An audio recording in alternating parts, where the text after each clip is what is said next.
Preparations underway for Presidential Imbizo in Mpumalanga. Preparations hum with activity as Mpumalanga gears up for the significant Presidential Imbizo, scheduled to take place next Wednesday at Sy Mthimunye Stadium in Emalahleni. The upcoming Imbizo, where President CyrilRamaphosa and cabinet ministers will participate, has captured the attention of Mpumalanga Premier Refilwe Mtshweni-Tsipane and many others. Premier Mtshweni-Tsipane expects about 3,000 people from different groups. These groups include traditional leaders, community groups, workers, women, young people, individuals with disabilities, and business owners. This Imbizo is significant because it allows people to directly engage with the president about development issues.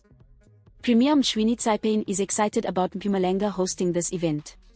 She emphasizes the importance of people speaking with the president about issues with service delivery. This is especially significant as the country marks 30 years of democracy. Mpumalanga is more than ready to host the Presidential Imbizo. We are inspired by the President's decision to let our citizens talk to him and share ideas on how to solve service delivery issues. We've seen how well it worked in the past Imbizo in Mtshweni-Tsipane district, said Premier Mtshweni-Tsipane. Premier Mtshweni-Tsipane encouraged people to use various channels, such as social media, to share their thoughts with the President during the Imbizo. The event will broadcast live on TV, radio, and social media. The Presidential Imbizo is a crucial platform for everyone to come together. Additionally, it allows them to discuss immediate problems while also striving towards long-lasting peace and progress. Please subscribe for more news updates. This is Leah for the South African.